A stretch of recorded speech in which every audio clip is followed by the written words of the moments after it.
Assalamualaikum warahmatullahi wabarakatuh. Perkenalkan, nama saya Khairin Nisail Kamilia dari kelas 11 APL 1. Di sini saya akan mempresentasikan tentang menganalisis perencanaan produksi massal. Produksi adalah suatu kegiatan yang dikerjakan untuk menambah nilai guna suatu benda atau menciptakan benda baru sehingga lebih bermanfaat dalam memenuhi kebutuhan. Produksi massal adalah nama yang diberikan kepada sebuah metode produksi barang dalam jumlah besar dengan biaya yang rendah per unitnya. Walau harga yang murah tidak berarti dengan kualitasnya rendah. Ciri-ciri utama produksi massal. Yang pertama, adanya standar yang jelas dalam proses produk. Yang kedua, memiliki mesin yang dapat diproduksi secara terus-menerus dan dalam jumlah yang banyak. Yang ketiga, semua alur produksi bisa berjalan dengan seimbang. Yang keempat, waktu produksi relatif singkat. Yang kelima, dalam penggunaan bahan baku sudah berjalan otomatis. Dan yang terakhir, kemudahan dalam kontrol produksi. Keuntungan dan kekurangan produksi massal. Keuntungan yang pertama, kurang biaya kerja, yang kedua tingkat produksi, dan yang ketiga biaya per unit murah. Kekurangan yang pertama, sumber daya yang terbuang, yang kedua tidak ada jaminan, yang ketiga ada bahan baku tambahan untuk merancang desain produk, yang keempat kurang beragam, dan yang kelima memerlukan banyak investasi untuk membeli mesin. Penerapan produksi massal. Perusahaan yang ingin bertahan di era kompetisi ini yang sengit harus memiliki produk berkualitas dengan harga bersaing. Hal ini disebut economic scale atau skala ekonomi. Meningkatkan baik perusahaan menciptakan produk dengan skala ekonomik. Semakin bersaing di pasaran untuk mendapatkan harga yang baik, perusahaan biasanya menetapkan biaya produksi dengan cara 1. Mengurangi biaya bahan baku dengan membeli bahan baku dengan jumlah untuk mendapatkan potongan harga. 2. Membeli mesin-mesin yang lebih canggih dengan tingkat efisien tinggi. 3. Menambah kapasitas produksi. Dalam melakukan kegiatan produksi dan operasi yang efektif dapat dilakukan dengan cara 1. Pengurangan biaya produksi. 2. Peningkatkan mutu atau kualitas produk. 3. Segera merespon permintaan. 4. Solusi inovasi produksi. Dan yang kelima, mempercepat produksi produk. Production Planning and Control. Yang pertama, sebuah rute.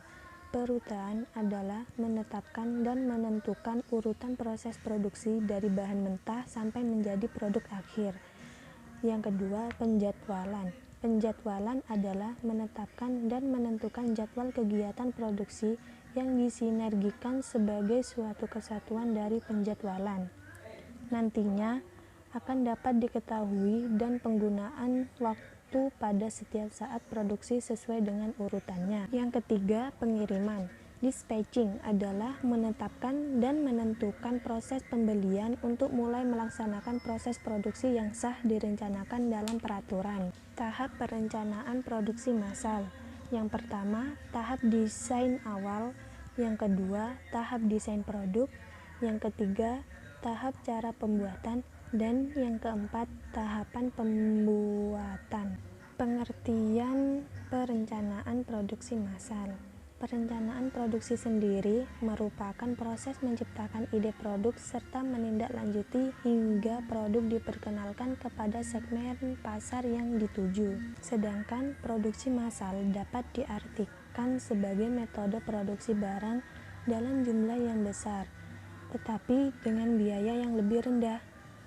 Untuk setiap unitnya, meski harganya lebih murah, tetapi tidak serta-merta kualitasnya buruk.